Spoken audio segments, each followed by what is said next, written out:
Wow.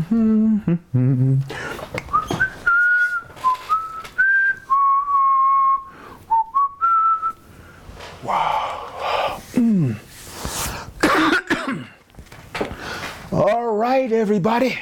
It's me, your man, Uncle D. Welcome to the laboratory. Now, during this video, this live stream, we'll be talking about some really cool stuff. First of all, the last live stream we did, we had a I am the bestest. There's no such words, guys, so don't worry about that.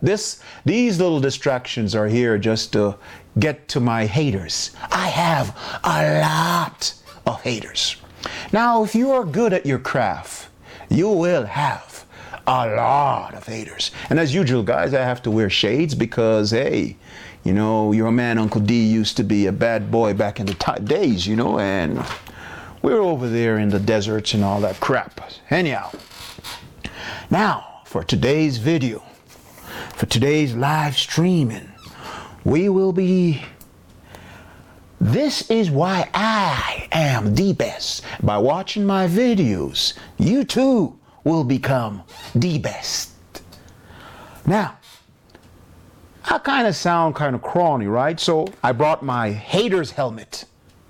If you're playing soccer, you know, you have a few haters if you are good at the thing. Some haters would talk trash behind your back and they will do all kind of crony stuff. Now, I got my haters helmet on and my haters can't stop it. Now, you can't play soccer with haters helmet. Come on, don't be, you know, naive. But I just want you to annoy the hell out of those haters. You see, I get a joy when I do videos and I hold poses like this. Because I know they just can't stand me. Woo! Now, let's get down to business now, guys. You know your man Uncle D loves get down to business.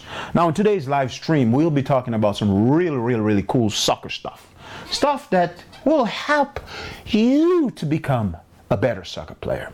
And not just a better soccer player in the sense of doing, you know, tricks on the soccer field. It's unscripted, as usual.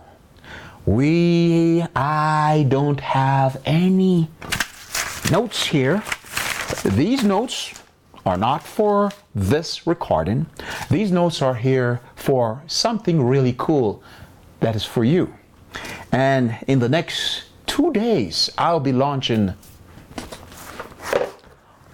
this stuff to the general public again. The last time we launched it, it was sold out under 15 minutes. Woo! To my haters, under 15 minutes. A class jam-packed. The book is on Amazon. Now, my hater says, I don't know what the hell I'm talking about. So I wrote a book on the subject. And under 15 minutes, it's gone. Now, with all that naive stuff to annoy the hell out of those haters. Guys, I want you to do this to them. I want you can't always be afraid of the haters. You cannot, because they're always going to be haters. That's the phrase I coined back in 2007. And, you know, you heard it in Adidas commercial. But, you know, they send some cool stuff to kind of, you know, let me forget. You know, they send me some cool stuff to let me forget. Well, I've forgotten it. Anyhow, I am really creative when it comes to soccer ideas and soccer concepts. Now, during the next few days, I'll be launching the Ultimate Soccer Footwork System course, and I will set it up in a different manner. In what you call it, a more digital format where you can have access to it on your phone, right? And trust me, these concepts are not like those little videos you see on YouTube with these guys, you know, stepping over the ball and stepping over the cones and all those really cool stuff. I'm not saying that these stuff doesn't work, but I'm talking about stuff that really works. Now, it's unscripted. So let's start from not what footwork really is, but more about what we're intending to do today. Today we're going to climb up the ladder. We're going to talk about some really open-minded stuff about soccer and about particular player, for example, Messi, and about footwork and understanding the essence of soccer tricks. Seriously. Many times when you were playing soccer and we are placed in a position, or we're in a particular position where we're trying to do a particular trick, right? And the trick is not necessarily should be done for that particular position. I know it's kind of sound crony. You might not understand what I'm saying. You see, because you have been feeding your mind one concept while you were studying or practicing soccer. Meaning that you were just basically training on the physical aspect, skill aspect, meaning how to do this trick. But you never really thought about it from a mental sphere, you know, a mental category where you say to yourself, look, man, I need to understand more of what's going on, right? I need to understand more about what soccer tricks are and how we can get these soccer tricks together. Well, we're getting a lot of folks running onto this stream right now. So let's tweet them out and let them know that your man Uncle D is over here live streaming. So we're giving a shout out to a few folks here. I messed this one up. I'll be live. I will send this out to these folks. This is unscripted. I want this to be as real as possible. You see, guys, whenever I start to talk soccer, you got a lot of soccer coaches globally. Listen to me. I don't know why. They don't like me, but they just like to hear my, oh, this guy has the swagger. I want you to get some of the swagger too. Now, check this out. Now, when we were talking about earlier about footwork and soccer and the position, and you were there training to develop the physical aspects, meaning you were there basically trying to understand more about, okay, how I can improve my body, my physiques to look as sexy as your man, Uncle D. You know what I mean? And how to get faster and all these stuff. These are the dynamics. These are things that you have to do, attributes of soccer, right? But the mental side, many soccer players and many soccer coaches neglect. In Europe, they have a whole school of thought on 1-2 set plays where you have to learn to work these things out on the board. And diagrams and all these cool stuff. You are assigned a particular coach that teaches you how to understand and interpret the set plays in positions. Now, on my website right now, the soccernumber10.com, I have posted recently about the true tactician for the Barcelona team. Many of you guys who watch Barcelona, you know, my team, I like Barcelona, you know, and I will tell you why I end up liking Barcelona. It was because you know, back in the olden days when Newcastle and Manchester United used to rule the soccer world. You know, I was like, Juventus. And I said, well, this team is pretty. I like the jersey, blue and red. They were really cool. And the first time I really gravitated towards Barcelona was when I think it was Romario, Maradona, and those guys way back then, you know, the dinosaur era. And I turned off the television the night and I'm like, oh, dude, that team, it's losing. It was like 3-1. I got up in the morning, they won. I was like, whoa, this is crazy. Next time, they had some really cool, you know, the 1-2 touches and so forth. You know, I'm just telling you how I got into Barcelona. And I was like, wow, this is nice. Next day, they were losing 3-2 and they came back. Boom, won. I'm like, whoa, in dying minutes, dude. Barcelona was known back in that era as the dying minutes team to win the game. And I was like, whoa, dude, I got to follow this team. And Maradona played, and I was like, whoa. You know, ever since then, I've been in Barcelona. I've neglected all those other teams. Liverpool. Oh, Liverpool back in the days, Ian Rush, the legends and legendary players and all these cool guys, you know.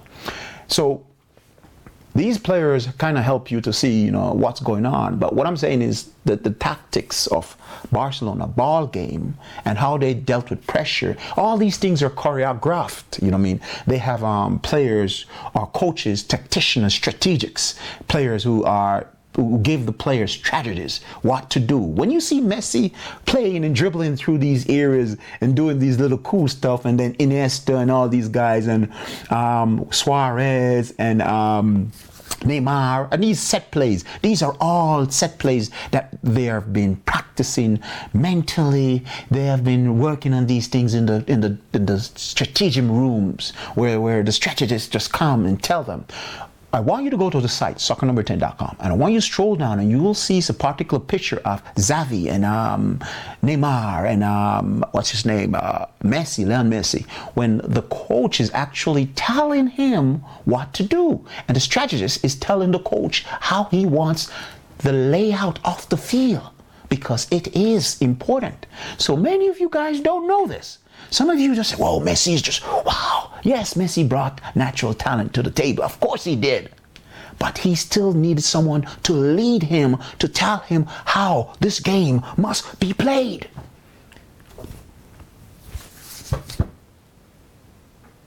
If the strategists ever walk out of Barcelona and the program that Barcelona has, Barcelona's soccer system crumbles. I can take off my jersey and throw it away because I know that is true. Many times you see games played on big international teams. You were wondering, oh, these players, yes, the players brought the talent, but the strategist, the guy who be in the background, the guy who does not come up and tell you, you don't see him. He's behind closed doors. The coaches, these private coaches are hidden. You don't know. Now, I'm going to draw an analogy with you to let you see more of what I'm talking about, how deep this thing is. Now, take for example, right? Take for example, Diego Maradona, a legendary player, the man who led the '86 World Cup on fire. Maradona got schooled in '82, right? I think it's '82. Yeah. When Zico, Socrates, and all the legendary players were playing. And these players schooled Diego. They schooled him and he was so furious. He got a red card. We all know the stories of the World Cup, right? The drama. And then Maradona, Diego, came back in '86. I told you, Brazil. I know I can do this. There were players on Diego's team that never believed in him.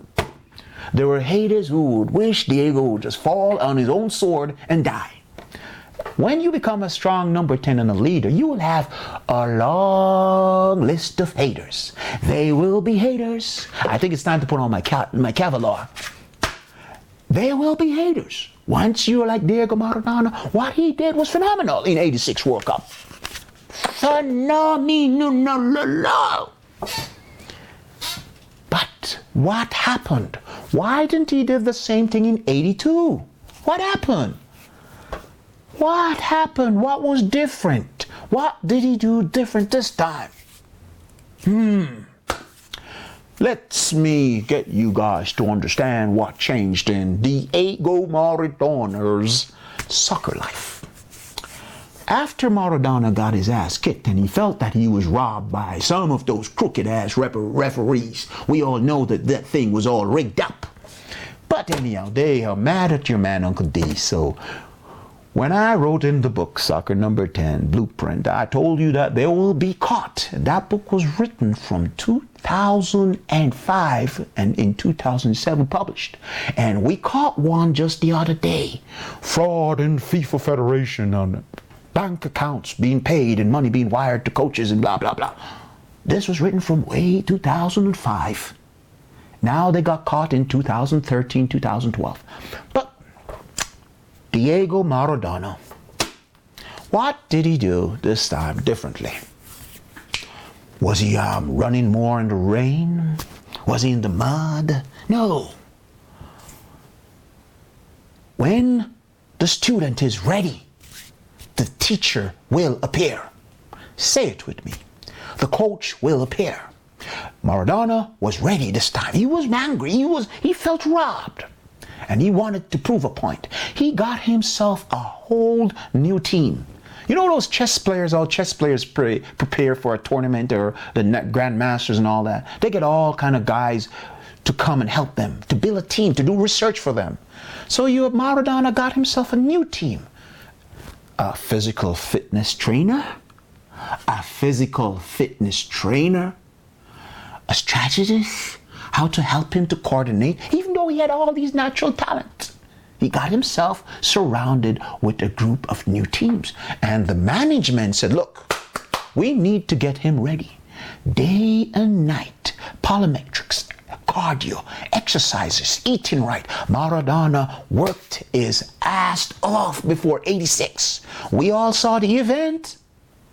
We didn't saw the process of him in the background, listening to strategists, burning up, getting fit, trying to do the right thing, running 4 miles, 6 miles every day. We never saw that. Juggling the ball in the mud, in the rain, getting into small games in between, practicing and shooting, practicing over and over. And he had a driving force, revenge. He wanted to shut some of those haters up. He felt robbed and he wanted to prove a point. I am the best. And he believed it. He dreamt it every day. Can you manage it? Maradona going through all that pain, struggle just to keep physically fit. His training regimen was so intense for that World Cup. Maradona only slept and dreamed football. In America, we call it soccer. Bear with me. And the event came. 86 World Cup came. Who was the fastest player? Who was the guy who was doing all the crazy stuff? Who was the guy when the world didn't believe in football, saw a short little man of stature lift the trophy? Yes, and we heard, yes, Maradona did drugs and Maradona did this, but that was in other World Cups. What did he do different then? Oh, we tested Maradona. Yes, he was guilty. And yes, he after that, he started to fall apart. But what process did he left behind for talented soccer players to follow? What was those process? We all saw the event. What did he left behind? Get a team of coaches, strategists. Get somebody who has high technical knowledge of the game. See what you're doing wrong. See, okay, you're turning left too quick when you should just be taking your time. Oh, you're controlling the ball, and after you control, you don't know what to do. Yes, you're dribbling the ball on your left, then you flick it over to your right. Oh no, a new trick comes to mind. I need to try this new Ronaldinho trick because I want the fans to be worked up. And all this thing continues to go on in your mind, and you don't know what you're doing. So because I knew that those were some of the major problems in soccer, many coaches, I've seen all the books on Amazon, and none of them talk about the things that I do talk about. When the world didn't know anything about the internal aspects of soccer, I gave them a PDF document, how to do it. When the world didn't understood more about footwork, I created this. When the world totally misinterprets and understands the whole idea of the soccer number 10, I wrote them another book. What I'm trying to say to you is that if you want to get good really fast, you have to try to understand the processes that many of these players took or have done in the past. But you are only seeing the event. You're not seeing what they did to get here. You're thinking they're just playing games. You're not thinking that they have someone else in the background talking to them about these things. And you're totally neglecting these factors. And these factors are what causing you not to be able to lift your game to the next level. Well, suppose you are a poor kid like Messi when you started out. You had a simple little illness. And you believed that one day you were going to be a great player. And as a result of this, you start to practice and you play, but you had natural talent. Don't just think talent just comes like this. Woo, I'm talented. No, bullshit. Got to work. If you have talent, that gives you the right to work. If you have talent, not ears, talent, that gives you the right to work harder. Many players who are talented think that, oh, I'm not talented, I don't need to work. I don't have to run, I don't have to do all this. And you will see it in soccer. Because they have a little skills right now, they stop training and show up to train meeting. Oh, I don't need to come and train. No, you need to come to training so you get to build the chemistry and get your skill better. Once you have talent, you have the right to work harder. You have to be pushed and keep pushing, keep trying to climb higher and higher and higher and higher and higher and higher. Right? Until your body say, well, dude, it's time to kind of lay off. Then you move to a different area of soccer with the same mindset, right? Now, I'm not selling you soccer pills, guys. I'm not telling you buy this product and it makes you the best player in the world. I can't do you that, right? And I'm not going to lie to you and tell you, look, you need to buy the most expensive soccer cleats. Thank you, Adidas, which I'm not going to do, to play well. I'd rather show up in a $20 soccer shoes to kick a $20 ball. Right? Now, I'm not talking bad against some of the haters who love to dress pretty and show up at the soccer games in, I don't know what you call all those shoes now. Nike, this. I'm not banging on Nikes. I'm not banging on the old idea of the soccer industry and all this stuff. But I'm sharing with you, take, for example, Messi, since we're talking about Messi. He never had all these luxurious soccer shoes when he was young growing up. You know what I'm saying?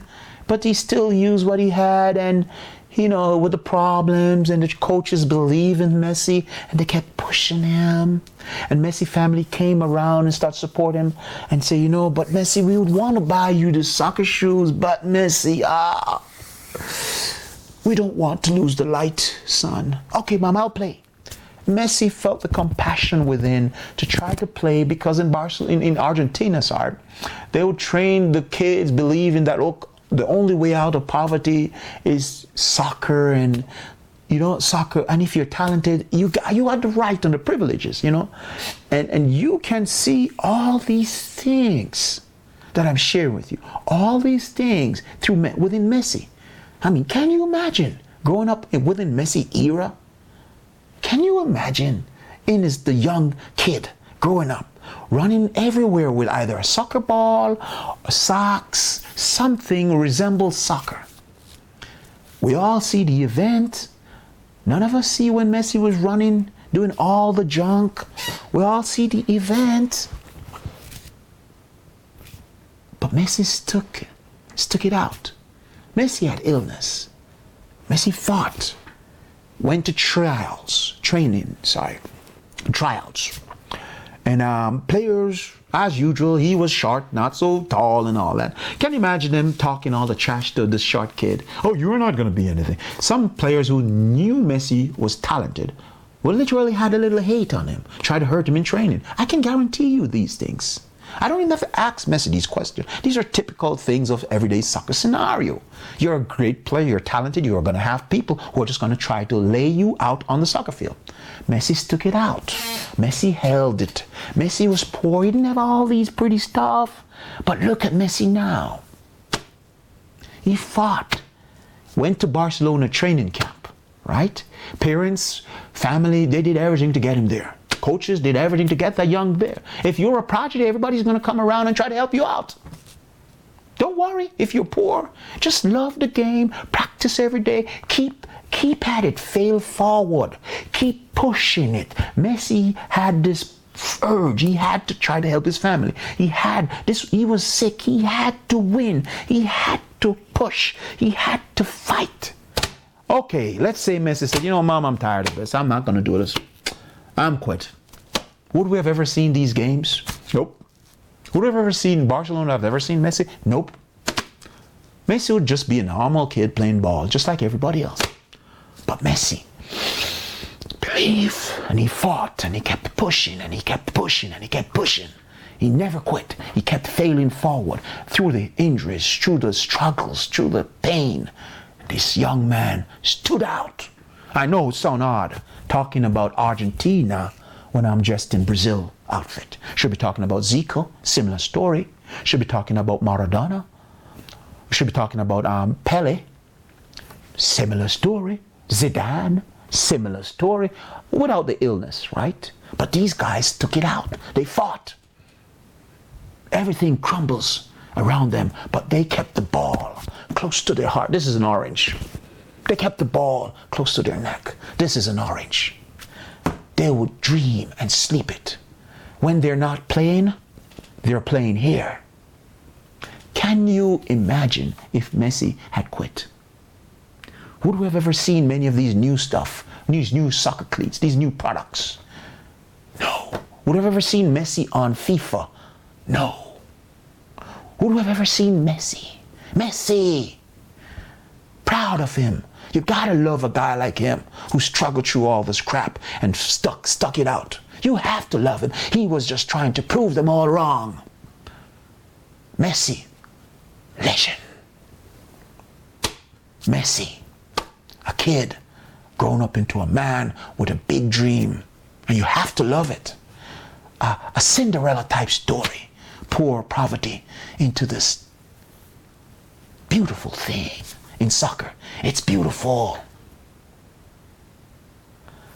And each time Messi plays, you notice it. He's playing like it's the first game he's ever playing. And he's running. He's running with that ball because he knows he's sick. And the day is coming when he's not going to be able to play no more. So he's playing with his whole heart into this game. We're not talking about skills. We're not talking about soccer tricks. We're talking about the whole process, the whole development. Okay, Lee, you forgot something. You forget something too. You totally neglect that he went to the Barcelona camp, that little factory, that they train you to understand how to interpret, how to attack, how to do the strategies. Sit down with Messi. And they say, Messi, this is what we want you to do. We know you have talent already, but now this is what we want you to do.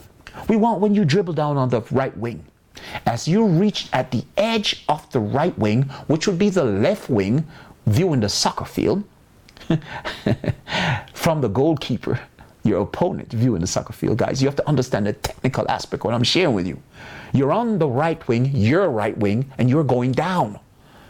But it's your opponent's left wing coming up, right, to you.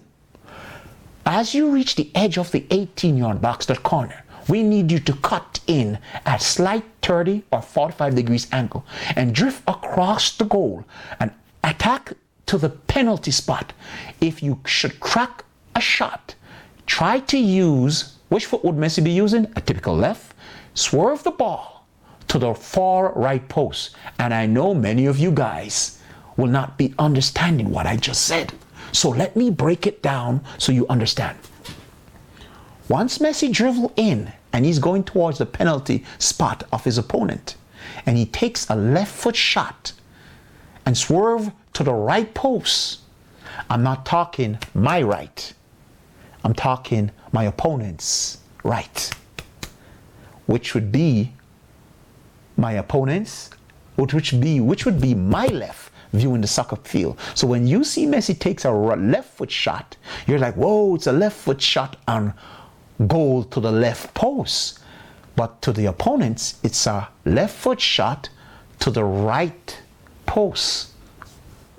So you have to understand the difference between left and right, once you're playing soccer. That's very important. Now, the strategist sit down with Messi and say, Messi, we like how you were very explosive down the wing. Once you reach the edge of the 18-yard box, anything in the 18-yard box, we want you to keep your composure. We want you to move extra slow so you can create a play for those forwards or midfield coming down towards the semicircle. See, you might be lost right there. All right, Messi, we want you to dribble into the edge of the corner, and when everyone is coming towards you, lay the ball off, pick it back up, and set yourself up for a left foot shot. Many of you guys are like, what are you talking about? Dude, you don't know what you talk. Dude, what are you talking about? But this is what strategist does. We sit down with a player and we give him plans, routes, techniques. And I've made sure I've placed a few routes and strategical plans within the system for you. right? Not trying to pitch you this. It's already sold out on the 15 minutes before. And I'm guarantee you, as I open this up, it's going to go like hot bread. But what I want you to take from this today, Messi had strategies while he was in the school, in the camp of Barcelona, that prepares them. Iniesta was there too. Once you go to Barcelona, it is better to do this. Just let me level this out to you guys that watch soccer a lot and you don't understand what's going on in the background. Can you imagine if you had a camp, a soccer camp, that just train you soccer till you reach a certain age, then they put you into their bigger program, the team. And you are there, you're learning how to do the Barcelona way. That's what I would call it, title it, the Barcelona way. You're learning how to play ball the Barcelona style. 1-2, dribble, 1-2, set plays. And that's all you do. So when you were playing with like Iniesta and all the other guys who played with Messi while they were younger within that camp, they're now on the team, except some of the other players like White. Now, what would happen? Those guys had to also learn it. Neymar already have a built-in 1-2 training because he's learned some of these things from within Santos, right? Santos has their little 1-2 touching the whole training program, controlling the whole, I understand all that, those schools of preparing soccer players. So that's why I've decided to create this, let's not talk about that one right now, because that's like another whole different thing. What those guys are learning in Barcelona and those guys are learning in Santos, trust me, I can create something solid. With some gadgets and some apparatus that many of these guys don't understand, and they were like, dude, what are all these for? But trust me, they're going to get you to improve your time, improve your learning time, and improving your performance on the soccer field, right? So I've seen all these little camps and how they set up their little training, and trust me, I have not seen anything new in the past 12 years. The same old. But it still works, right? We need some new stuff. We need some new ideas if we want to take soccer to the next level. We need some new technologies and new things in soccer. But without hitting on these two schools, which are great schools of soccer, the one in Barcelona and the one in Santos. And not to forget the one in Italy. They have schools that train you. And like in Barcelona, Messi was trained in Barcelona as a kid to learn how to develop his touch and develop other attacking systems and how to think technical in certain areas of his games. Can you think technical? Yes. Oh, yeah, I dribble the ball left, carry the right, and attack. Let's take, for example, Maradona's role in '86 World Cup. Maradona's role in '86 World Cup was not to attack the goal at all costs. His role was just to be the playmaker. Maradona in Argentina ball game, the forward or midfielder must not pass this line. He must not go anywhere near the 18-yard box or so. This is not forward. They're like midfielders. So they can't, unless the situation change, and they have to be there, because the counterattack upon that player leaving his base is going to be detrimental, and it can cost the team to lose a goal, to concede a goal. So tactics and position, ball game at a higher level is very important. But how these players are going to do that? How these players on the soccer field who plays forward, midfield, how are they going to orchestrate this? They can't. They only have to play their positions, and the strategists that are the guys who are in the background, the laboratory, they say, look, these are the plays that we are going to do. We will try to do, because soccer is a flowing game. But we are there thinking that these players are just naturally playing these roles on the field. As the game changes, the player has to adapt and change with certain systems and strategies that they have already learned. But if they never had all these strategies, now they're down to raw skill, their natural skill. Like Messi. If the position changes and everything changes, Messi has to go back to being Messi, the kid dribbling, running with the ball. Do you understand what I'm saying? So strategies help you as a soccer player to understand more.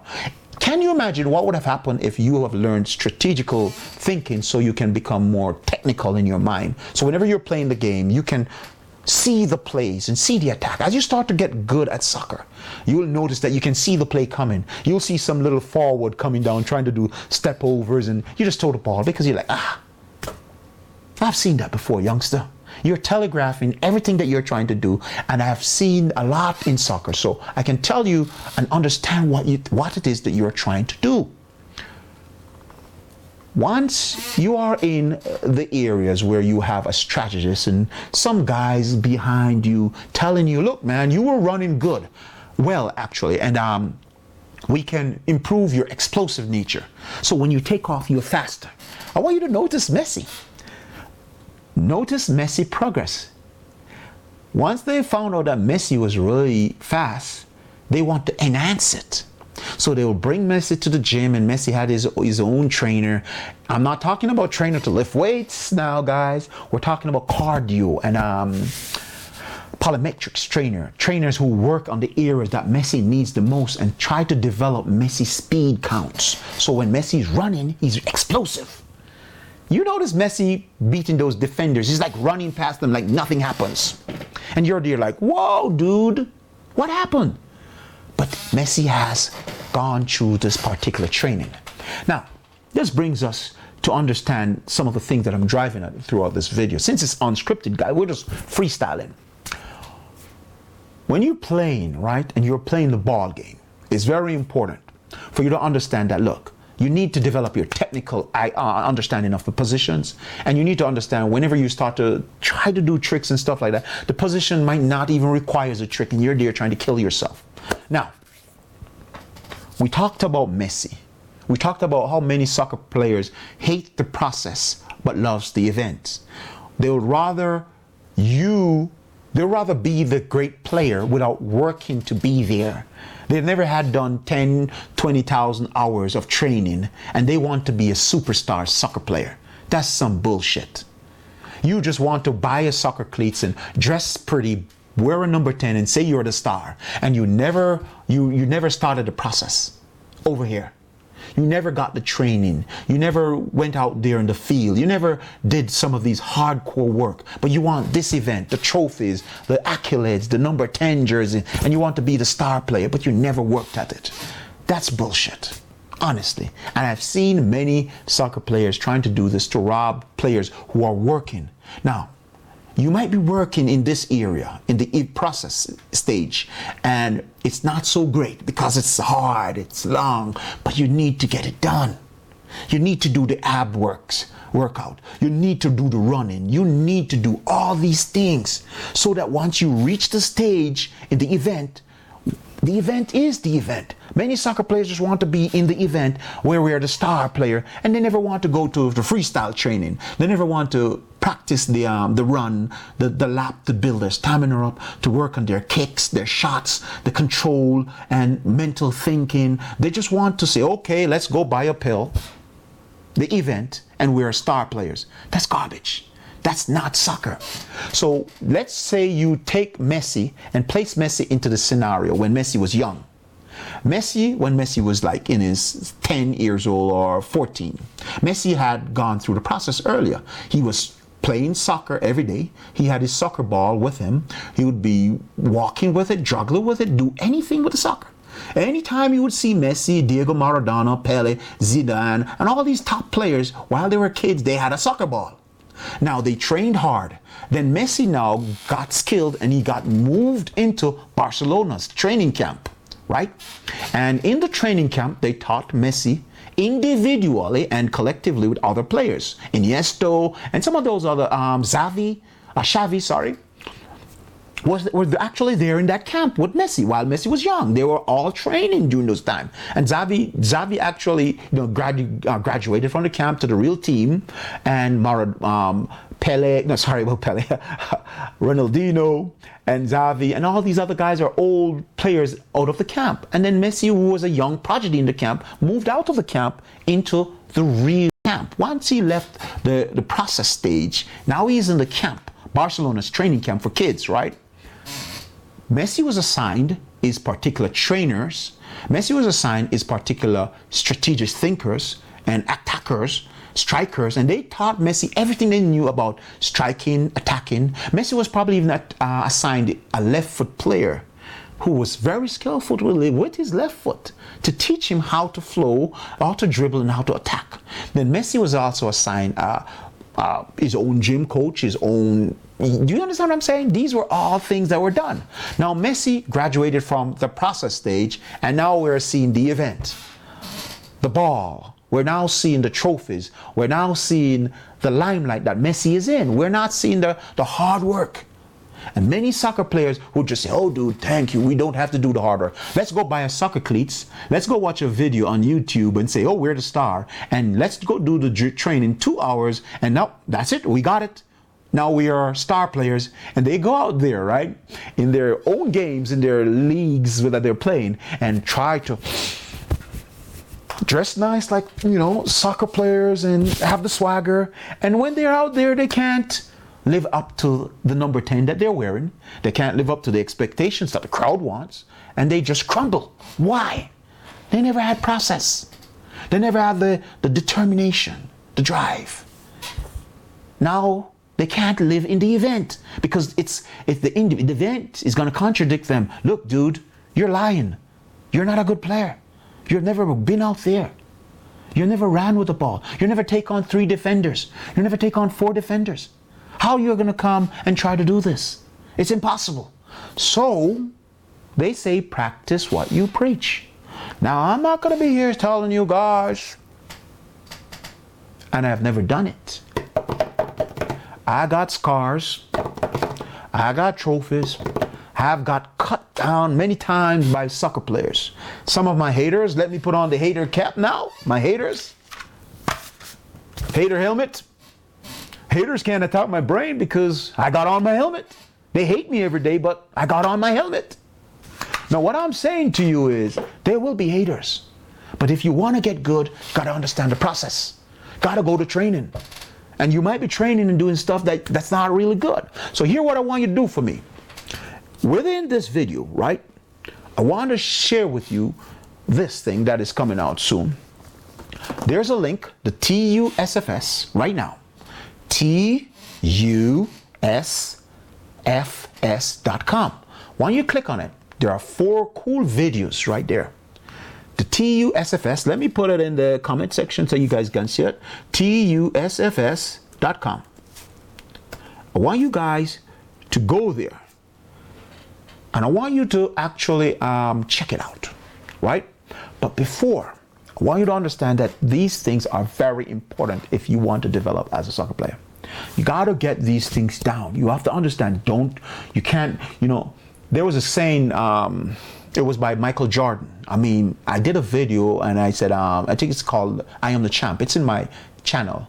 And I talked about Michael Jordan. If many soccer players ever played like Michael Jordan, and they were like, oh, dude, that's basketball. And I'm like, yes, it is.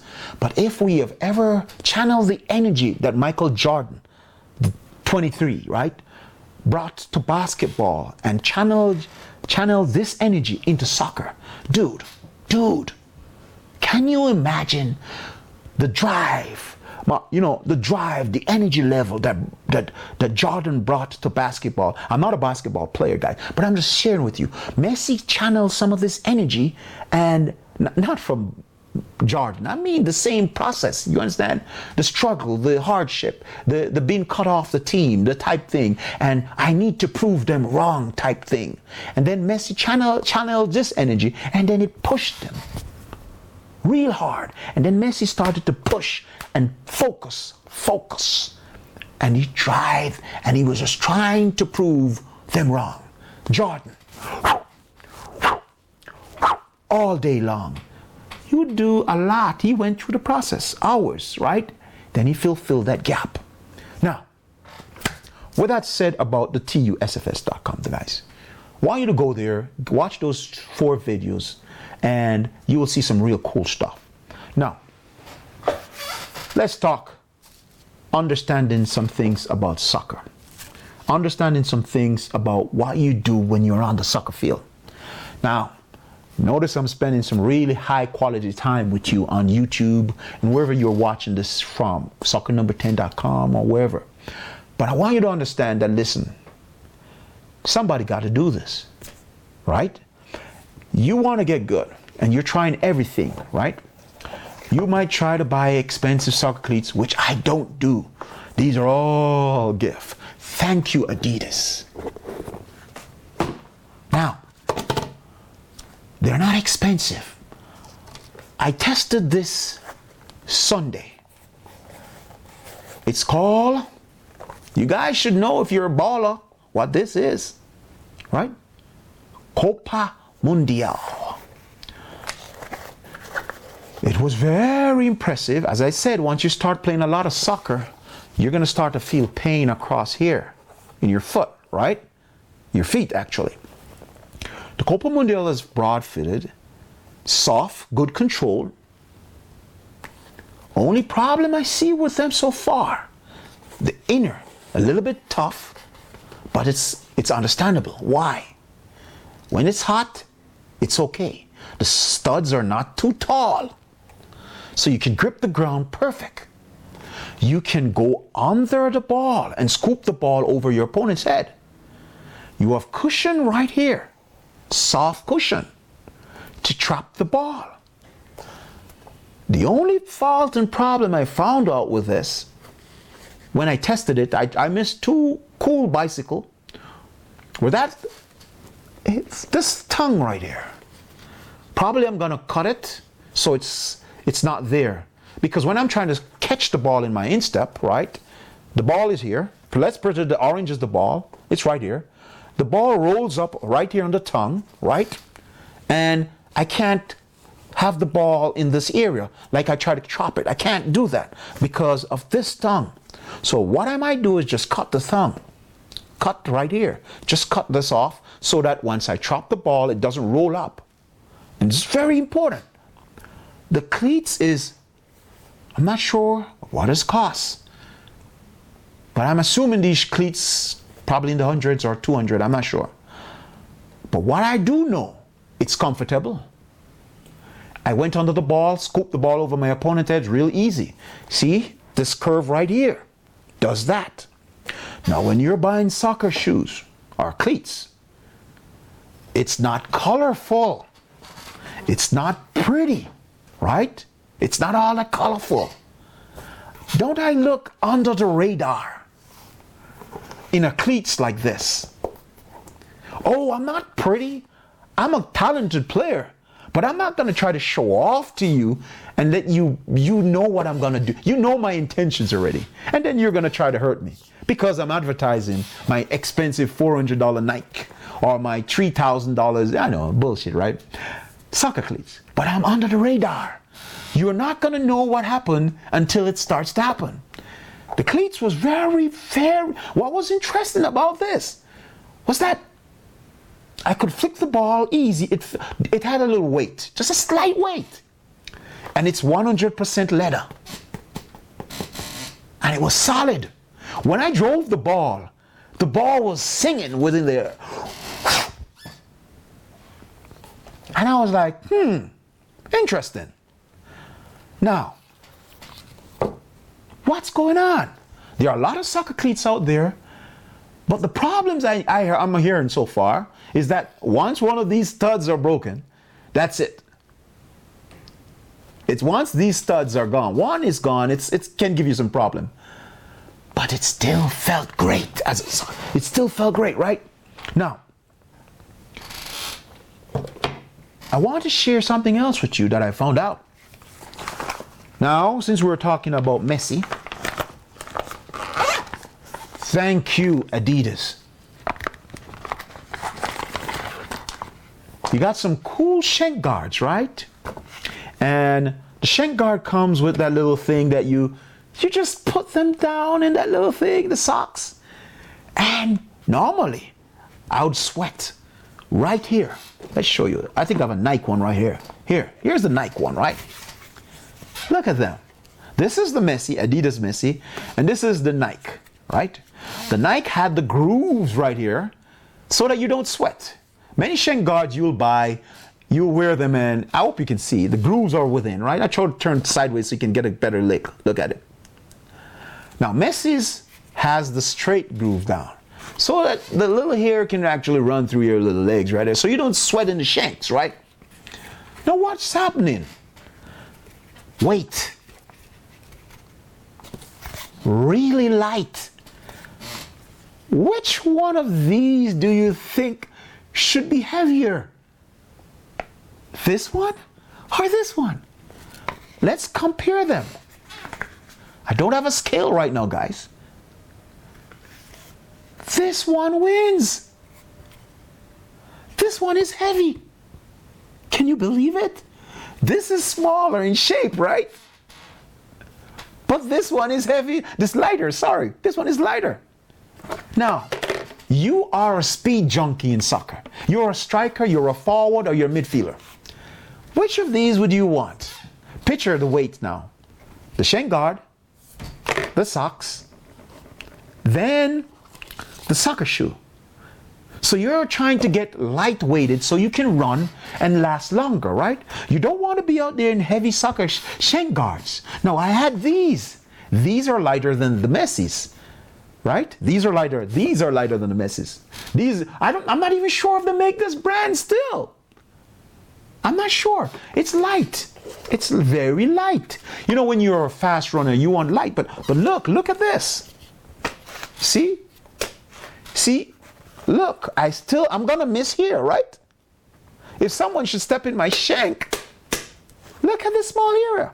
Now look at the Messi's now. This is the Messi's large, right? Right? You still have some space below, but what I'm saying is light. Now here, it's a lot of sweat in the middle here. I got it washed, they're washed, I kept them. These are my favorites, you know. When it's hot day, I wear light stuff, right? So it's important for you to wear light stuff. Some of you guys are guilty of taping and all this tape stuff. And this is where the Messi's comes in. The tape, it's in this little socks right here. I'm not sure. I think I have its line I guess it's in my other soccer shoe. The socks, it's just right there. You just stuff it in. Look at how Nike made theirs. Nike is going to sue me right now. Right? You see this? You see how tight this is? Look. You see how tight right here is? Cutting my circulation. Can you see? My shank is bigger than this, right? Now picture, I put this there, within actually, right? And it's on my calf, my shank, right? Near my calf area, right? And this is what we're looking at. So you're trying to work with your ball game and you're trying to get your ball game up, and you need to get this thing right. If you don't get this thing right, it's gonna hamper you. So you have to have the right shank guards to do the job, right? And these are lightweighted. And Messi knows why he has these. If you see how beautiful that little socks thing is, I'm sorry I'll try to place a link in the description where you can probably get these. I need to look it up because I heard it. I'm just like, wow. Adidas made this thing so perfectly light. Look. This is lighter than this. And this is so small, but it's heavier than this. Can you believe it? This is so small and it's heavier than this. Now, you need to wear shin guards that are light so you can have good speed once you're doing your thing on the soccer field. I need to find that thing that the Messi's comes in. It's like a socks. It's like a little socks that you just tuck the thing in, and it's really cool for an old-time baller like me. When we see this, I was like, wow. And you know what was so cool about it? The area where the socks, like the shank, cover the area, my leg, my calf, it never felt hot. It felt like I could run forever. I mean, kind of crazy, huh? It sounds kind of crazy. I felt like I could run forever. But just because I had the socks thing on. So now this kind of said, So I'm wondering if Messi is wearing this thing with the socks because it helps him to feel like he can run forever. I was there, dude, I'm an old army guy. I used to be a master fitness. And trust me, when I'm there running, I'm like, whoa, dude, I can't stop. I felt like every time I have the ball, I want to do a burst of energy. And I'm not advertising the shit, guys. I'm not. I'm genuinely telling you, dude, this shit is cool, right? And when you're gonna do this, you need to do these things. Now, let's move on real quickly, guys. I need you to get up out of here. I want you to go check out the TUSFS.com. You can watch those free 4 videos. You know, you might have to put your email in, and then you see what's gonna come up, right? Now, let me flow with you. I'm flowing with you right now because we got a lot of cool stuff on this table. Now, I'm not sure if any of you guys ever heard about this. It's called Milo. Nestle product. It's one of those products. This is not a product placement or anything, guys. This is just like, it's cool. Many of you guys who play soccer, right? Before your games, you think about, dude, I need to get something for energy. Oh man. Let's say you were out partying late one night and you're in your teens and you're hanging out. You got the body to deal with that stress. But now you're back. And the energy level, your energy level is like down, right? Your energy level is super down. And now you're like, oh, I go by. Many of you, I did an audio on my website. I think it was on soccernumber10.com where I talk about soccer energy junkies. You guys just want energy. So you go buy something from GNC, or you go to these stores and you buy something because you want to have enough energy to run, right? That's what you want. But it's not energy to run you're looking for. You're looking for stamina. So what I suggested, many of you guys will go and buy energy drinks, right? The 24-hour energy drink. And then you will go drink these drinks, right? Before your soccer games. And thinking that, oh, I'm charging, I'm ready, I'm fired up, I'm ready to run.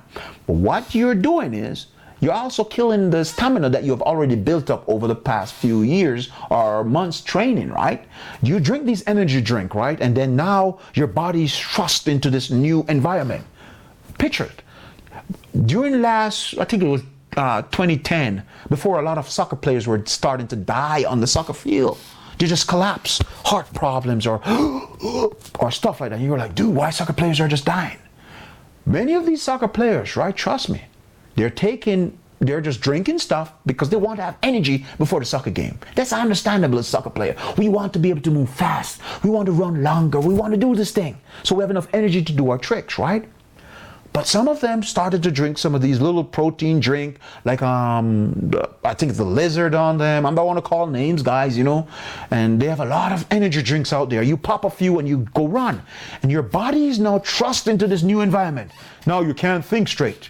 Your brain is all wired. And you're like, oh, dude, I want to do this trick. I want to do that. Do, blah, blah, blah, blah, blah. And you're all crazy right now, right? On the soccer field. Then your body, you're thirsty real quick. And trust me, I can hear you nodding because these are things that happen. Many soccer players, they do this, right, before games. And you know what happened to them? It pushed their body into this stressful environment. And sometimes their heart just... Because they're not drinking natural drink, right? They drink some energy drink, you know, and trust me, I don't want to call the bulls and, you know, energy drink before your games. Don't do these things. These things are really dangerous, guys. Trust me, they're dangerous. And you might pop a few energy pills before. Don't do these things. Football is a very stressful game on the body and on the mind. We're running on a big field, guys, a huge field. Picture you're running 90 minutes on a huge soccer field. Plus you just took or had some energy shake. We're not playing basketball here, guys. The little short court. We're playing soccer, man's game. The big guy's game. You're using your brain. Oh, I wonder what this guy's going to try to do. And now you're thrust into a huge running course. And now you have all this energy shake in your body. Notice I said energy shake in your body. You're going to collapse. You're asking to collapse. What else are you asking for? So I suggest to some people, natural drink. You still can drink a glass of orange. You can still try Gatorade to replace your electrolytes during the games. Why not just get an orange or some school tricks that I'm going to share with you that can help you to alleviate this tragedy, this real soccer players are not talking about. And many of those guys who do the soccer researches, they don't want to research this. Why? Why they don't want to tell the young players, kids, please stay away from these energy drinks and soccer game? Why? Because these same guys sponsor it. These same guys sponsor the soccer programs. These same guys help do these things. And many soccer players who don't really know what's going on, and they go buy these energy drinks, but why would the industry do this? And it infuriates me. When I start talking about it, everybody was trying to shut me down. Shut up, please, go back down into your little hole. And I said, no, bullshit. These kids can die on the soccer field. They can die. Kids who really want energy, go out there, go try these drunk, and then their body, they just feel like they want to collapse. Right? There's a case I read on an article that happened in Denver. A kid just collapsed on the soccer field. Heart. Tragedy. Sometimes these little shake help to do this. And our little hearts are fragile. And we love the game, right? But we don't want to die on the damn soccer field. So what can we do to bridge the gap from taking these supplements that are not really good for our body and push ourselves into this soccer game, thinking, oh, we're going to have enough energy. And then we go collapse on the soccer field. How can we fix this? This is the question I've been asking these soccer researchers. Why? How can we fix this? They don't want to help. Why they don't want to help? As I said, because the sponsorships are coming from many of these companies. And you don't want to blame the product for the death of the person. Come on. You're playing soccer, you're healthy, and you just die in a soccer game on the field. Oh, what happened, dude? He just collapsed. Type on YouTube, soccer players that died on the soccer field, and you're going to see, they show you them. They're just, a heart attack. Heart attack. Oh, he chose to die today. Come on, something else is going on in the background, right? But how can you get away from this? What can you do? Well, how can you fix this? How can we fix this? Is my question. That's burned me every day, and I'm angry at it. I'm angry at the industry. When I see a soccer player die on the field, it's like a soldier dying in battle to me, right? And I see this and I'm like, dude, what are they doing? I mix my natural Milo, simple little drink, with some milk, honey and lemon. Honey, not the fake honey, honey, the one that the bees make. And I get some lemon, squeeze it in a little bottle, one of these little bottles. Not the preservative sugar, white sugar, I'm talking about, or not too much glucose, I'm talking about honey and some lemon.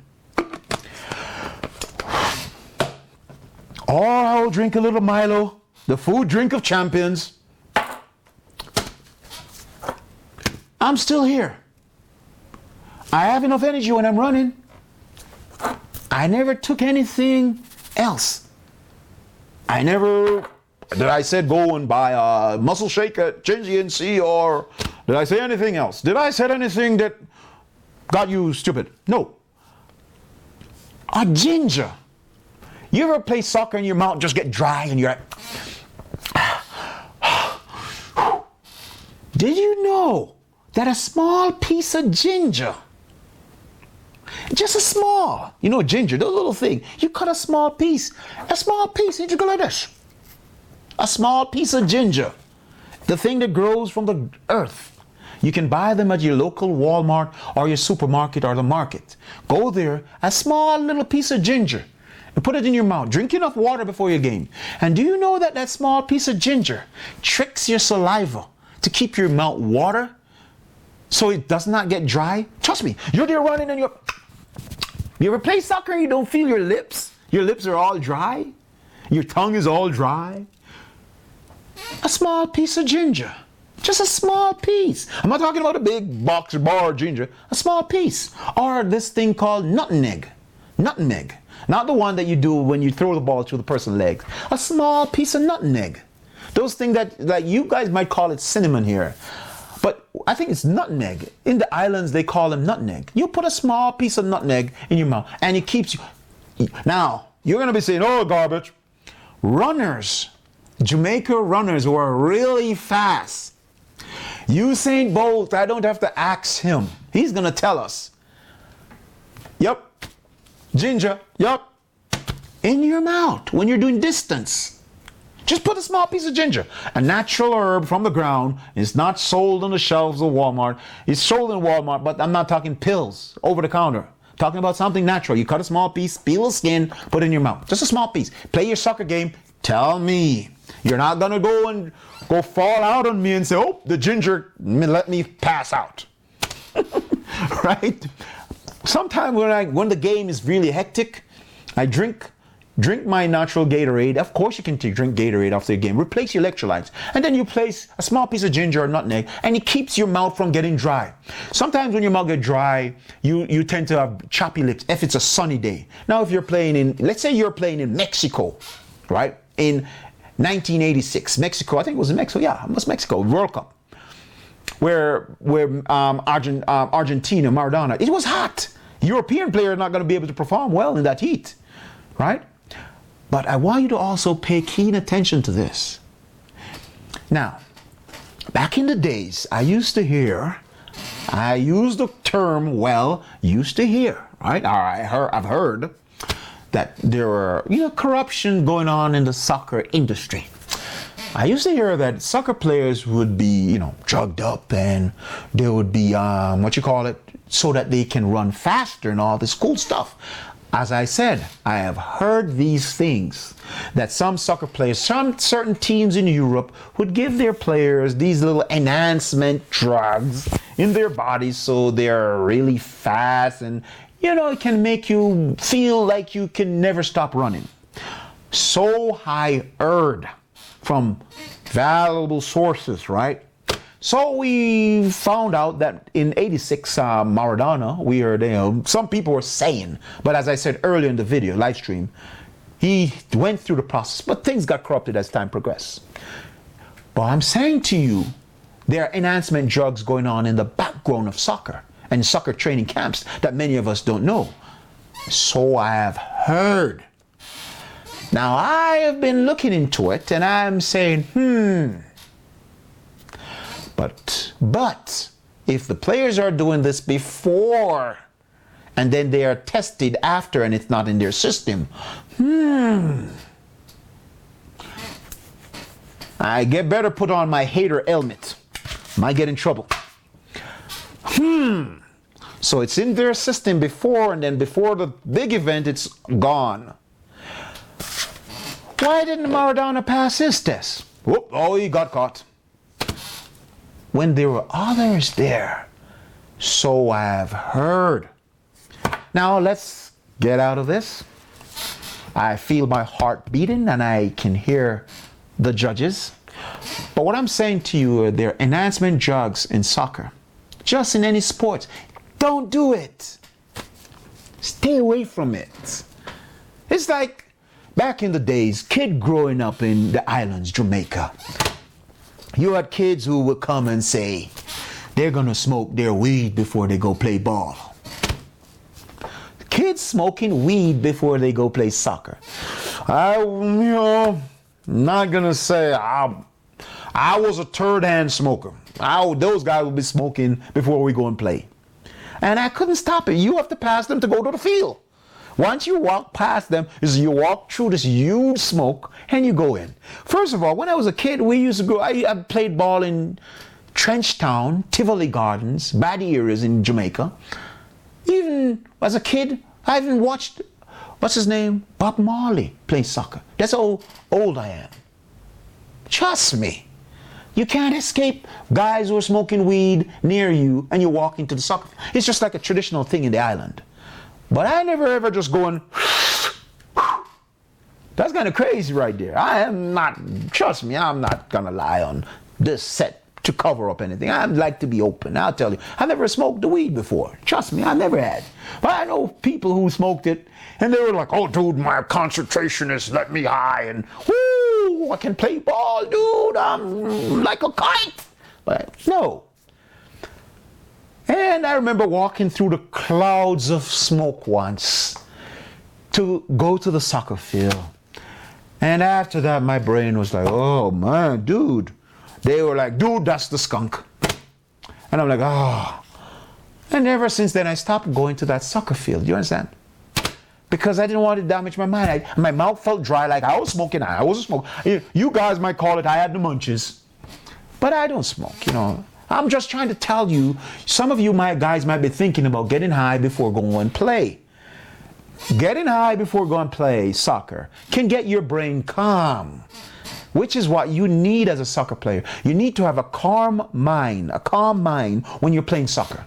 You can't have a lot of crap and garbage in your mind and garbage in your body because you can collapse on the soccer field. Now picture yourself with a lot of junk in your mind. You're worrying about your girlfriend. You're worrying about somebody keying your car. You're worried about the party that you hung out late last night. You still have alcohol still in you. And you're going on the soccer field trying to make it happen. Bullshit. It's not going to happen. You're going to be out there hanging on to straws, trying to do something. So some of you guys want something else. So you try to go buy soccer stuff and you try to go buy the energy shake drink, or you go drink a Guinness, and you do these things before your soccer game, trying to feel the edge, as you would call it in soccer industry. And these things are dangerous, because the same edge, your body is super tired and then you will collapse. Worst case scenario, you had sex the following night before your game. In big league professional games, players have to stay away from their girlfriends and they have to be on lockdown. Now let's say we throw Ronaldinho into the scenario. My man Ronaldinho into the scenario. Back in Barcelona days, there were stories circulating that Ronaldinho would leave on the weekends before the big games, Clásicos, and go party. Hell yeah! We gotta get the groove on, baby. We gotta party to keep our mind calm. But Ronaldinho somehow would come in miraculously 5 a.m. in the morning, getting ready to be prepped up for the day's game planning by the strategists and these players who are going to plan the strategies to tell him, look, Ronaldinho, these are the set plays, we need to attack right here at the 6-yard box. All the attacks will be here. And we're going to place you on the wing, Ronaldinho, and your job is to dribble down the left wing, turn in, and set the forwards and the wingers. Please, left back if you can. Oh, yeah, okay, I got it, coach, yeah, got it. Ronaldinho, I got it. And they were guy getting frustrated, partying. Come on, you're a big star, man. You gotta get the swagger on. I gotta go out and party. Of course I gotta go party. I'm making the cheese. I'm a star now. But, you got over cocky. But Ronaldinho's my man, But do you get what I'm saying? You can't go out there and do it unless you have it within you already. Ronaldinho has skill, natural talent.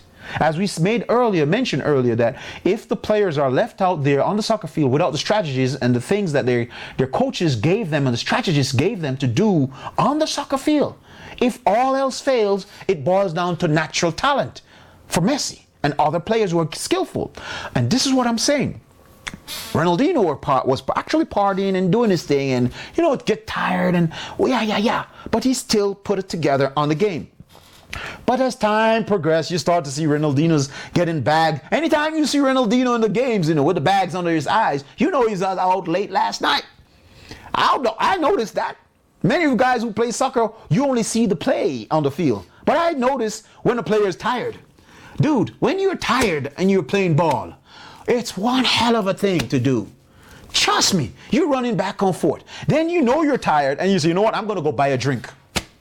I got to go buy a drink.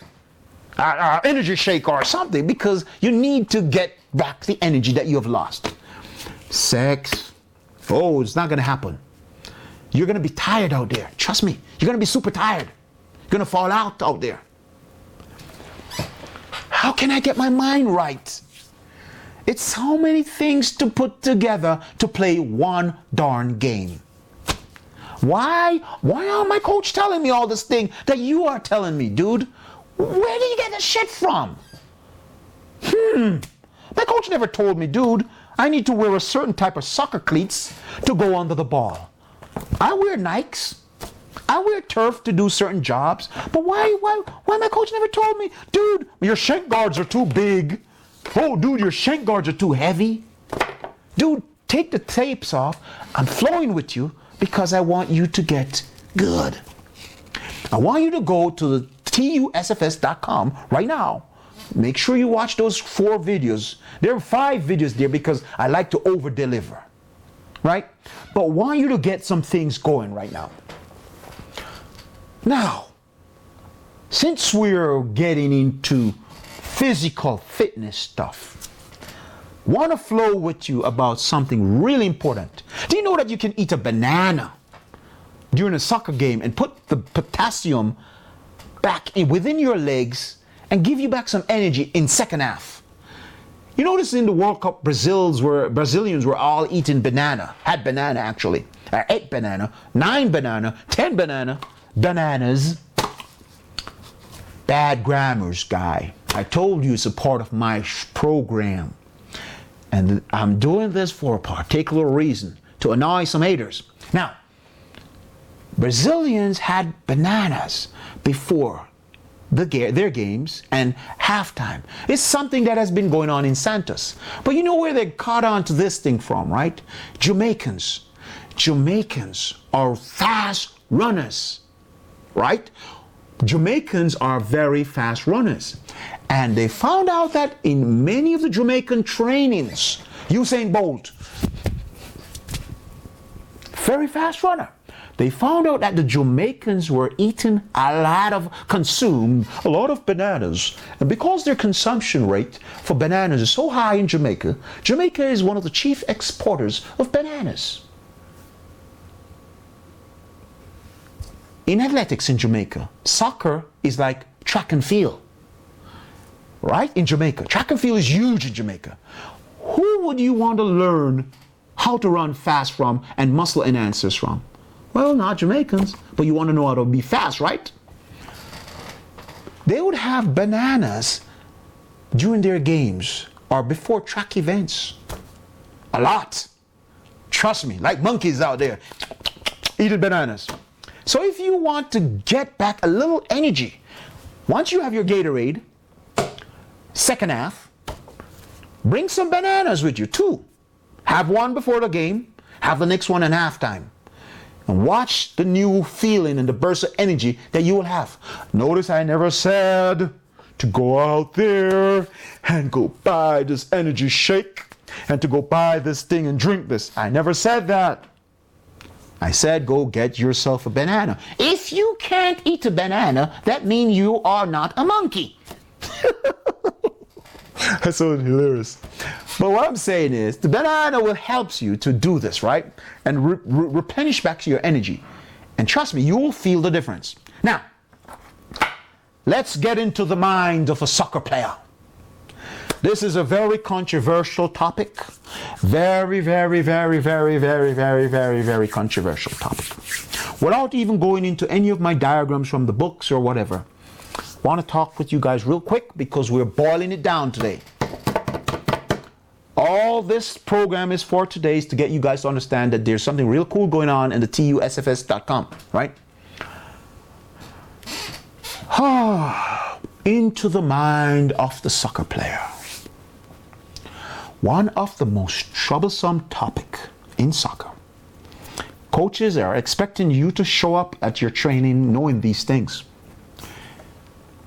How to get into the minds of the soccer player, your opponents. In the TUSFS.com, I made mention in particular of a flow chart where I talked about when you're performing your footwork, not just footwork, guys. Don't think I'm going to say, oh, step over. No, I'm talking about tricks, soccer tricks, how to build this thing up. So when you're trying to trick your opponent, you understand him well, right? Many soccer players don't even understand that, look, their opponent has to interpret things that goes on around them. They have to stop. They have to watch you. Without going too much into the thing that I'm planning to let you guys see and test out and see if you like it, you know, which I know you will because it was sold out under 15 minutes before. So I guess it's going to sold out real quicker too, right? Now, if you understand what I'm driving at in this, what I'm driving at is something very controversial and very thought-provoking. Many soccer players don't know how to think straight in a soccer game. They can play the game, but they don't know how to think straight. They don't even understand their opponents. If you don't understand your opponents, how can you beat them? I think it was Lao Tao's San Tzu, who says, know thyself in battle. And you can know thyself before you know your enemy. I'm paraphrasing now, guys. And you will beat your enemy 1,000 times. That sounds crazy, right? But if you know yourself, you'll understand some things about your opponent. But I'm saying something totally different now. Know your opponents, understand them. How can you understand your soccer opponents? Or some thought-provoking question, so that you can have enough information in your mind, so that whenever you're trying to trick them, you have these things as a guidepost, a framework. Okay, if he does this, I do this. If he does this, I do this and punish him or her. This is what I've been talking about for years now. In the TUSFS.com, there are 4 videos, which there are technically 6 videos. I think 6 videos are there, where I made mention free bonuses. I said 4, but I gave you 2 extras because I like to over deliver. That's why I'm here talking with you, sharing with you some things to get you better, right? So when you go out there and you play, you look good. Well, and I'm over here on this side of the fence like, you go, Tiger. And then you say, dude, my man Uncle D is cool. And I say, yeah, you play well. I'm like, woo, woo. Why you to go out there and try some of the stuff from the TUSFS.com. Watch the videos. Understand the frameworks. Once you understand these frameworks, guys, gals, ladies and gentlemen, you'll be able to trick your opponents, defenders, smart defenders, quite easy. Now, I'm going to share with you something that happened during this weekend. I think it was Sunday. We're playing some pickup games, right? And I've not been running like I used to back in Army days. And I dribbled the ball across within the midfield, so to speak, against 3 guys, right? And I was able to maneuver myself. They were like, get the ball from him. Guys, I was actually going slow motion dribble type thing, and tricking these smart defenders. I was dribbling slow and tricking really fast defenders. I was like, sorry, excuse me. I was like, oh dude, oh man, because I've not been running a lot like I used to run 2-3 miles in the mornings. Now I'm just running like, half a mile, and you're getting up there in age. You're trying to, I'm not gonna say I'm an old guy, like a grandpa type, But when you get in there in age, you're not gonna try to do 3-4 miles in the mornings as you used to. You're gonna try to cut down the miles and do more leg work and sit-ups. So I was actually doing these things thinking that, this is what's gonna help me. Now in the soccer game, I needed to be running my 2-3 miles like I used to. But something changed. My natural skill came in, and this is where I started to dribble slow. Because I had a lot of understanding about my opponents. I said, okay, when I came on the soccer field, I was there scouting out the guys, my opponents, right? I looked over and I was like, this guy looked tall, he's quick on his leg. Oh, this guy's over there juggling, and he's doing tricks. So he's a guy who's gonna like to do a lot of tricks. I need to watch him. But I said, you know what? Let me watch the defenders first. So I scout out the defenders. Looking at the defenders. Oh, this guy looks so mean. Oh, he's horrible. Oh, I need to watch him. But this is what I would have done in a natural, simple little league, little game thing. But in a big tournament, like in the professional leagues, you have tapes, audios, you have videos of this particular player. This is what he does. This is how he plays. These are the things. He's dangerous. He's quick on this side. And you have all the information from videos, so you can just come and watch them. Right? But if you are with a player and he's really skillful and you don't know the player, then you have to tend to try to assess him on the field, on the spot. And many soccer coaches are gonna say, dude, take the ball. The coaches are not looking at all these dynamics right now. They're focusing on the strategy, pushing the ball to left and right and this. But this is what I would do as an individual player. I scout out those weak guys and scout out the weak link in the chain, right? The back rank.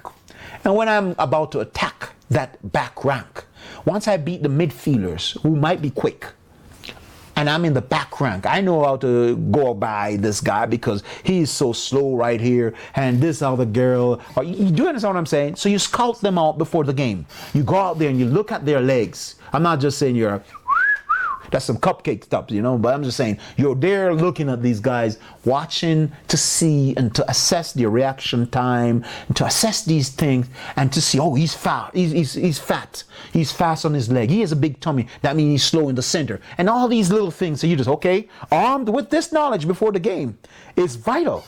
This guy is really quick, so you have to really be slow. In the system that I will be launching soon, I will talk to you guys more about how to understand these guys, how to evaluate them before your games, and when you're in the games, within the games actually, you have all these information to trick the player before you even step on the field.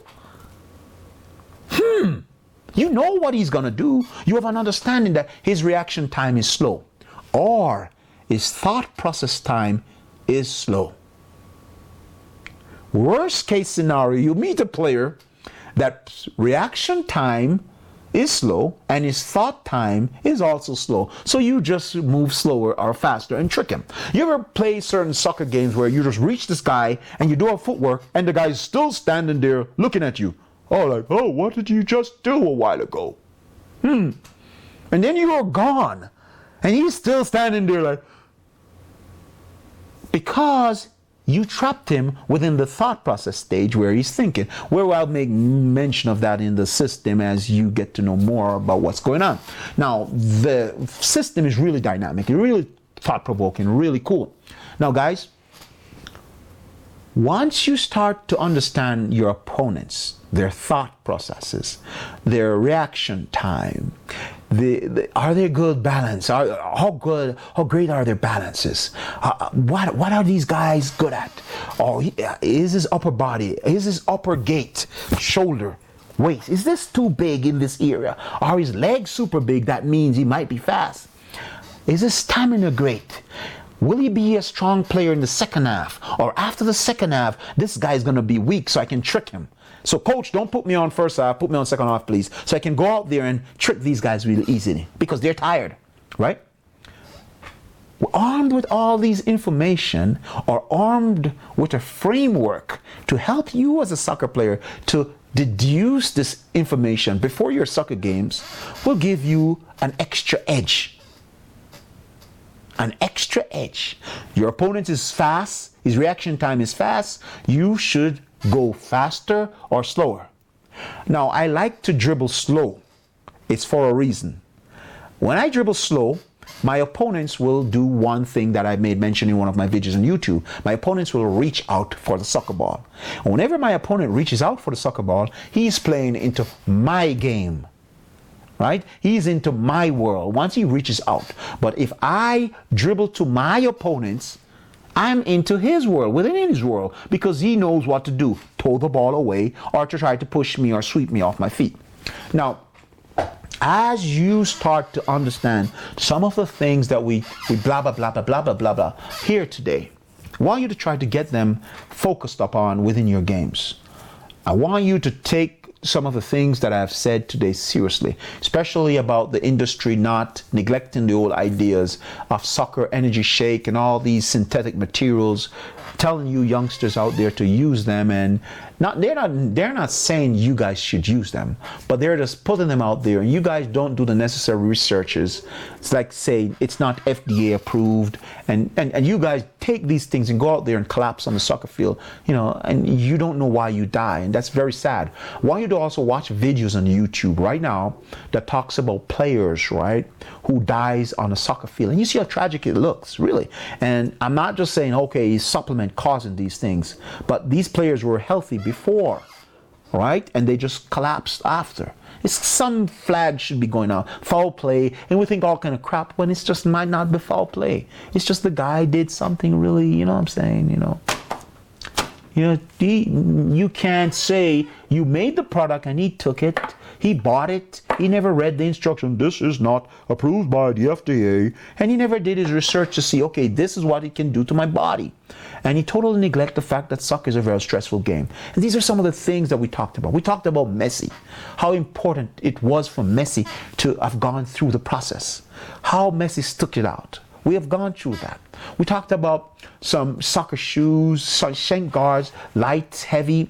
We talked about these cool Messis that I can say highly recommend them for you if you're a forward or a midfielder. I'll place a link within the description below. I think it might be on Amazon, eBay, I'm not sure, but let's take a look. And if I can find them, I'll place you a link in the description.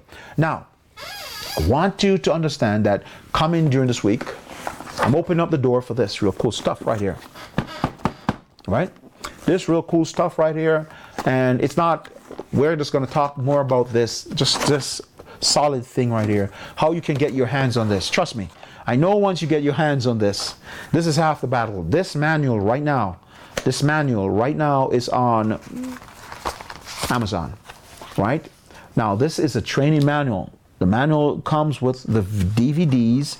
The manual comes with the videos, 6 DVD videos of drills, 10 drills and trainings and so forth. But this right here, right? This was something I made mention about dribbling in the early segment of our videos, where we talked about the strategies and the tactical stuff. I'm not selling anything right now, guys.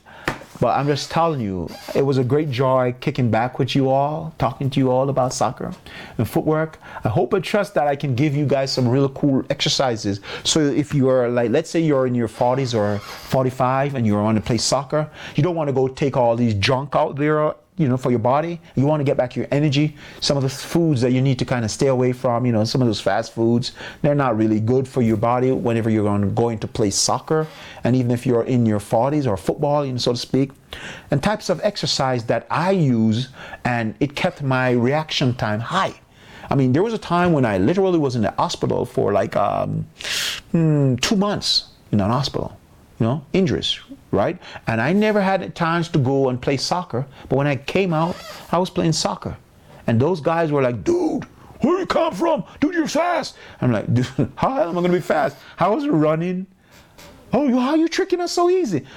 I wasn't playing, but my mind was. I was mentally rehearsing games, past games, and I was playing them mentally because I was stuck to the bed, hospital bed, waiting until my injuries got healed.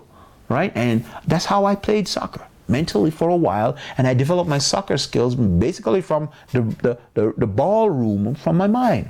Now I'm sharing this with you guys to get you guys to understand, look, many of the times you might not be able to play football on a literal field, but you always have your virtual field with you. You always can go over things in your minds, right? And I want you to follow some of the solid things that I've given you. One thing I want you to pay attention to, guys, whenever you're doing some of the things I've suggested to you, right?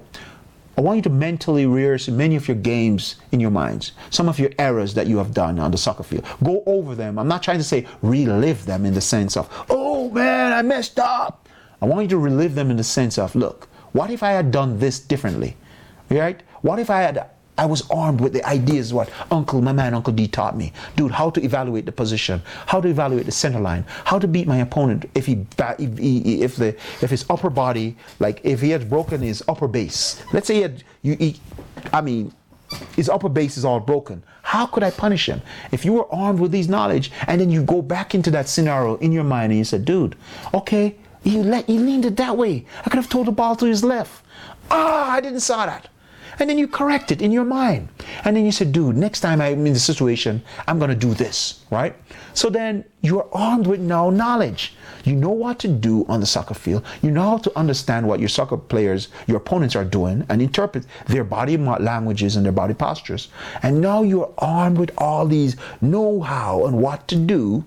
What will happen? What would your next game be like? What would your next opponent be like when you're trying to trick them? You can also play the games in your mind.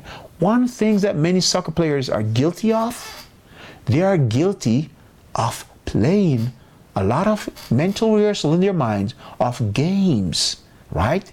for tricks. Oh, I'm going to do this trick. They would rather mental rehearsing a lot of soccer tricks in their minds, right? And whenever they're on within their games, only thing their brains are programmed to do are just soccer tricks. They have no programs in their minds running for performing, understanding what to do in this situation, how to get out of this situation, how to dribble on the left wing, what to do. And yes, they were trained by coaches. Okay, dribble, go left, come back, go down. I mean, come on, haven't you noticed this? Some of the things that you have done in training are some of the things you're never used in actual. Your skill is just typical of the same, right?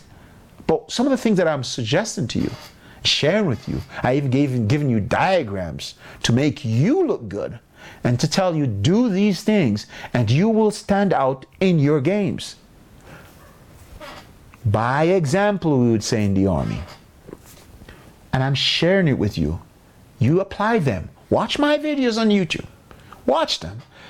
I might over deliver as usual, but I want you to watch them and listen to the things that I say to you. And then I want you to go out there and compare my videos to all the other videos. And then you will see that, dude, something else is going on. Something is different. And this is what I want you to do. It was my great joy hanging out with you guys. And as I said, you can hit me up on soccernumber10.com. There's a link within some of my videos. And with that said, it's me, my Uncle D. And it was great joy hanging out with you all. And the show will end until I see you guys again. Love you from the bottom of my heart, and to all my Barcelona friends, and to all my Brazilian friends, you're out there, I know you watch a lot, and to my Argentina friends, and to my family, my African family, and to all my Jamaican family, and to all my European family members from my site, you know I love you all. And you guys have been requesting some live. I'm just talking now. We're going through the educational phases where we talk more. As we move on to phases, we will be talking. You will see me with the ball, and you will see me in a live streaming settings where we'll be moving from stages to stages to stages. But for during this week, guys, we'll be launching this really cool stuff. I want you to make sure you go over there to the TUSFS.com. There will be a link within the description. Make sure you're on the list so you can get this really cool stuff, right? And now, with all that said, guys, it's sad to say goodbye. I know it's really hard, but if you want to hear more from me, how to reach out to me, go to soccernumber10.com or to TUSFS.com. The descriptions will be in the link for this video below. And guys, with that said, it is getting really bright in here. Goodbye. Love you from the bottom of my heart. Share the video. Join my site. There's some cool stuff. And watch the other video that follows this. It's not going to be a live stream. It's a video where I'll actually go through my computer real quick and I will share with you what's going on. Hey guys, it's me, your man Uncle D. Bye-bye. Woo! The show must go on. The show must go on. The show must go on. The show must go on.